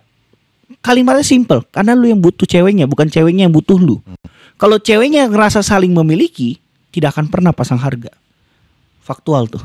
Karena cewek itu punya empati. Cewek itu peka. Cewek tidak akan pernah tega melihat cowoknya ngemis-ngemis, cewek tidak akan pernah tega menjatuhkan harkat dan martabat laki-lakinya. Nggak akan pernah. Kalau dia sayang sama cowoknya. Nggak akan pernah itu. Dan cewek yang blow on mempertanyakan cinta cowoknya terus. Dengan cara ngemis-ngemis, harus yang kayak gitu tuh. Padahal cewek itu pinter secara social skill. Maka secara konsekuensi dia memperhatikan hal-hal kecil. Nggak perlu harus ngemis-ngemis. Kalau sampai ngemis-ngemis berarti ada yang masalah dengan cewek ini. Gitu. Jadi kenapa dia berubah tengah jalan? Karena dia pasang harga. Dia nyesel karena dia suka sama lu, tapi nggak sayang sama lu. Tapi akhirnya kehilangan lu karena dia bermain-main. Karena dia memainkan perasaan lu dan ternyata meledak. Itu yang disebut tarik ulur tuh. Ya kan, ditarik ulur tuh, dibetot ya kan. Oh nih cowok saya enggak, gitu-gitulah. Ya bebas sih, lu mau setuju nggak setuju ya. Cuma konsistensi menjawab gitu. Iya benar. Oke. Next ada satu nih, berarti satu pertanyaan terakhir nih. Ini ada dari Fanny. Bang, kalau cowok udah berubah di tengah jalan, tapi dia dijodohin sama orang lain, agak personal nih ya. Nggak masalah. Dijodohin dengan orang lain dan mau, itu gimana? Berarti gini, cowok yang lu jalani itu mencintai status sosial. Dan menurut gua bagus kalau lu nggak sama dia. Kenapa? Karena lu nanti pernikahannya diatur sama emak bapaknya. Dan yang gue bisa pastikan, laki lu bukan nahkoda. Laki-laki dilepas oleh orang tuanya untuk bertanggung jawab dengan cewek yang dia pilih. Kalau laki-laki tidak bisa membuat keputusan atas hidupnya sendiri dan diatur oleh orang tuanya, fix no debat, cowok lu anak mami. Menurut gua, cowok yang anak mami nggak layak nikah karena nggak tahu kapalnya mau dibawa kemana. Iya dong, kan dia bertanggung jawab atas pilihan pacaran yang saat dia lakukan bersama lu. Iya, setuju. Wong dia aja takut kok, berarti kan dia nggak punya bergening. Dia kalah sama orang tuanya kan, karena dia nggak punya bergening tuh. Gue nggak ngajarin lu kurang ajar ya sama orang tua. Tapi gue menempatkan porsi yang orang tua nggak mau tanggung jawab atas apa yang terjadi. Kalau orang tua nggak mau tanggung jawab atas apa yang terjadi, contoh pernikahan kedua karir lu, nggak usah dengerin. Kenapa? Lebih baik lu salah atas pilihan lu dan lu nggak nyalahin orang lain. Kalau lu salah atas pilihan orang tua lu bakal nyalahin orang tua lu dan lu bakal jadi anak durhaka. By praktek. Kalau lu durhaka karena pilihan lu, lalu lu mendebus atas kesuksesan lu, itu beda cerita tuh, clear tuh. Tapi kalau lu hidup lu gagal, entah pekerjaan atau cinta, dan lu menyalahkan orang tua lu, itu permanen tuh. Daripada hubungan lu rusak sama orang tua, mending lu pilih atas kesalahan lu sendiri. Paling nanti orang tua bilang, gue udah bilang apa? Gitu kalau lu gagal. Iya benar. Iya kan? Ini ada satu komen menarik nih. Katanya gara-gara lu, dia udah nggak ngemis lagi ke cewek. Kongres. Ya bagus lah. Karena dengan lu tidak mengemis sama cewek, lu tahu cewek ini ada di posisi mana di kehidupan lu. Cinta itu masalah mengenal positioning, mengenal posisi lu ada di mana. Sama kayak di politik tuh.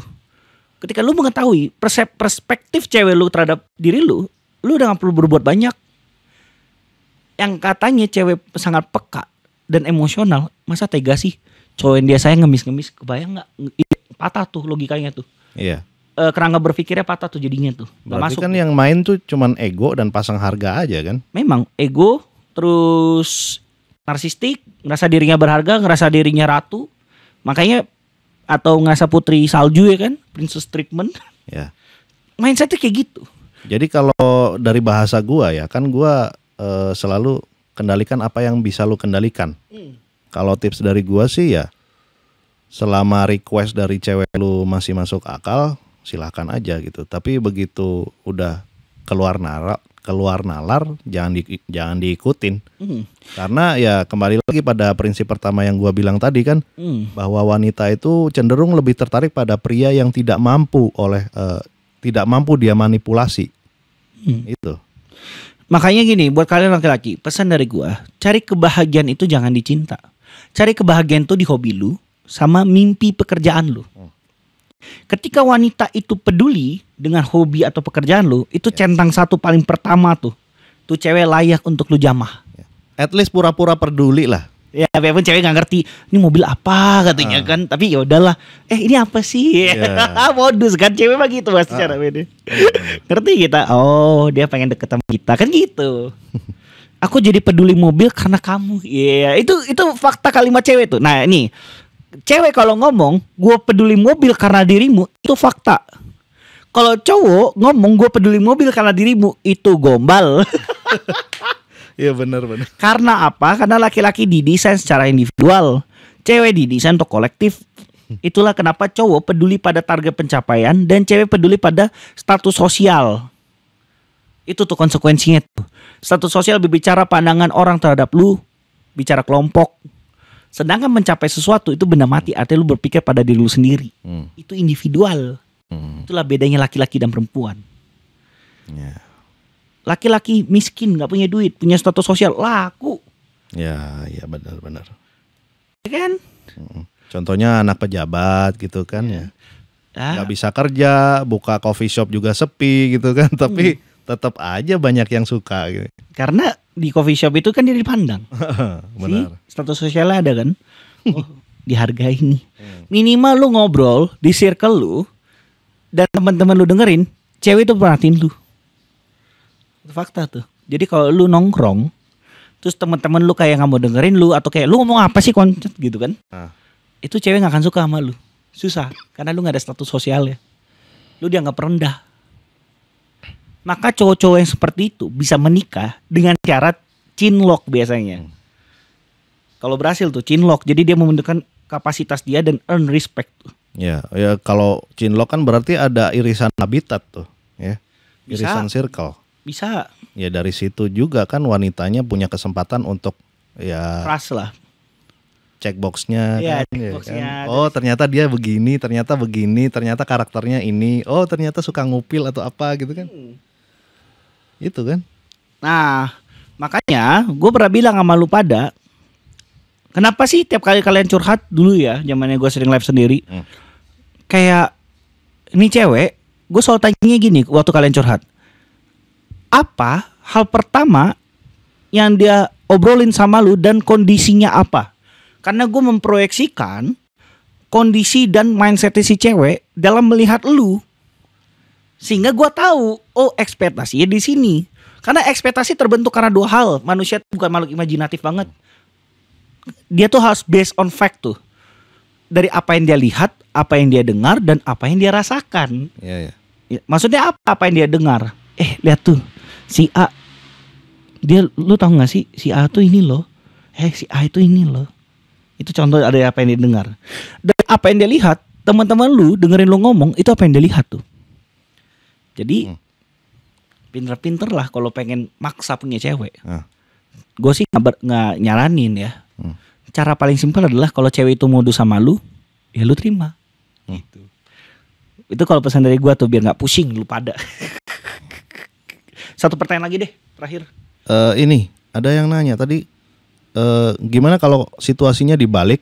Jadi cewek yang ngemis minta balikan itu gimana tuh? Kondisinya gimana dulu? Menurut gua kan kalau cewek yang ngemis minta balikan itu kan berarti ya pertama dia tetap setia pada impulsnya gitu. Iya nggak sih? Itu yang pertama itu. Terus yang kedua, kok sampai ngemis-ngemis berarti ada apa? Pertanyaannya kan itu. Ujungnya kan kenapa sampai pengen balikan dan bukan sekedar pengen balikan yang biasa aja tapi sampai desperate gitu. Gua bikin skenario lah. Biar detail. Kalau skenarionya dia selingkuh, lalu dia ngemis-ngemis balik sama lu, tinggalin. Karena dia akan selingkuh lagi pada waktunya. Oh, kalau itu kan konteksnya berarti dia yang bikin cuman menggunakan lu sebagai safety net aja kan, misalkan dia gagal sama selingkuhannya pengen balik ke lu gitu. Nah, itu. Itu kalau kondisinya ceweknya yang selingkuh. Kalau kondisinya karena orang tua atau agama, ceweknya itu baik. Percaya sama gue. Dia percaya sama lu 100%. Melebihi apapun. Itu layak tuh. Dan biasanya cowoknya yang putusin. Ya wajar. Dan lu jangan menyak-nyakan cinta wanita yang gak bisa dibeli pakai uang tuh. Itu gak bisa tuh. Keyakinannya itu gak bisa dibeli pakai uang. Kalau konsep ketiga, putusnya karena tadi kan karena si ceweknya yang selingkuh. Berarti ada kenikmatan lain. Dia mengcompare tuh, berarti dia gak cinta sama lu. Terus karena kalau kableguknya lu atau tuh gobloknya lu gitu, ya lu harusnya sadar diri. Cewek ini udah seyakin itu sama lu. Nah, kalau asumsi ketiga, karena situasi itu juga ceweknya nggak salah dan berharga. Pokoknya kalau salahnya di cewek jangan terima lagi aja. Karena tangisan dia untuk menyelamatkan hidupnya dia, bukan karena dia sayang sama lu. Jadi karena drama aja ya. Ya drama aja biar diterima weh. Kan nih cowok luluh cintanya. Cewek tuh tahu cowok tuh cintanya luluh. Makanya dia bermain kayak gitu, guilt tripping. Tahu dia. Cuma ingat, cewek itu suka pura-pura nggak tahu atas apa yang gue omongin. Betul. Cewek itu suka pura-pura nggak tahu. Oke. Gue ada nemu satu pertanyaan menarik nih. Apa tuh? Dari S Kamaru. Kenapa? Dia bilang ada cewek yang udah sayang ke dia, tapi kerjaannya LC. Gimana tuh? Oh, apa harus ditinggalin atau gimana? Gini, gua bedah ya. Jadi gini pembedahannya. Cewek itu ada yang tipikalnya memisahkan antara emosi dengan gaya hidup. Tapi bukannya lebih red flag ya kalau menurut gua ya? Justru lebih red flag kalau ketika cewek itu sudah menyimpang dari blueprintnya. Kalau blueprintnya kan memang antara emosi dan logikanya itu emang ada jembatan gitu di otaknya itu. Itu kalau jembatan itu udah putus berarti dia sudah terlalu banyak menerima trauma. Menurut gua red flag sih kayak gitu. Sebenarnya gue belum mau ke situ dulu sih. Gue mau jabarin dulu. Ya, oke. Jadi gue mau jabarin itu, cewek itu kebagi dua. Ada yang tipikalnya dia punya emosi sama lu dan dia yakin akan gaya hidup dia akan ditunjang sama lu suatu hari nanti. Itu cewek yang pertama tuh. Cewek yang kedua secara egois menempatkan gaya hidup dengan emosi di dua tempat yang berbeda. Dan kenapa itu berbahaya kalau kata positivity? Karena pasti dia akan selingkuh. Ya. Dia yang cowok A untuk emosi, cowok B untuk gaya hidup. Iya. Jadi bakal terus-terusan konsisten mencari yang terbaik dan itu thresholdnya bakalan terus naik tuh. Nah, kalau di video gua di YouTube ya, gua jelasin bahwa cewek-cewek semacam ini naluri pertamanya ketika dia ngelihat ada lubang di kapal ya langsung loncat ke sekoci. Dia nggak bakal ada perjuangan untuk nambal kapal atau kayak gimana ya. Nalurinya bakal loncat dari kapal ke kapal gitu. Nah, makanya gini. Beruntungnya kalian laki-laki yang secara emosi itu kualitatif. Jadi sulit untuk dibandingkan. Betul. Tapi kalau harta, kuantitatif. Makanya gini, gue selalu bilang sama lu semua laki-laki dan perempuan yang melakukan transaksional. Menurut gue, lu orang takabur untuk berani melakukan transaksi dalam hubungan. Kenapa? Karena akan selalu ada cowok yang lebih kaya dari lu. Dan akan selalu ada cewek yang lebih muda dan lebih cantik daripada lu. Ya. Sepede apa lu melakukan transaksi kalau lu tuh gak bisa digantiin. Orang-orang yang melakukan transaksi itu takabur buat gua. Ya. Karena akan selalu ada di atas langit masih ada langit. Kecuali perasaan cinta. Itu gak ada di atas langit tuh. Ya. Karena berarti gak usah kaget lagi ya kalau misalkan tiba-tiba ada berita Donald Trump ceraiin si Melanie gitu kan. Ya wajar. Ya. Kita tahu kok dasarnya transaksi, berarti yang lebih baik kan gitu. Kalau lu udah di hubungan transaksi, siap-siap lu bisa digantiin. Dan gak usah kaget. Kan gitu. Terutama buat lu laki-laki gak usah kayak anak kecil, gak usah kaget lu. Lu pakai duit, yang kaya akan menggantikan lu. Gitu. Hah, Hoream kalau udah transaksi mah mending jajan makanya. Lu ngerti gak sih kenapa gue suruh jajan mending jajan? Iya. Karena lu udah tahu endingnya bakal pisah. Ngapain lu harus bergabung kalau lu udah tahu bakal pisah dari awal? Kan gitu. Betul. Mending jajan. Ya. Mending FWB. Jadi sekalian. mau repeat order atau enggak itu ya terserah kita juga gitu. Iya. Nggak rusak kok gitu. Paling itu sih kalau dari gua. Ya. Ya udah. Oke, guys. Thank you buat my brother and sister yang sudah hadir hari ini. Kalau misalkan metode kita untuk live kali ini, coba lu pada komen deh. Komen. Setuju nggak? Atau ada kekurangan nggak? Atau gimana? Gimana? Lu mau demo terserah. Suka dengan format live kita yang kayak gini atau mau balik lagi seperti biasa mahong gelap-gelapan di Basecamp?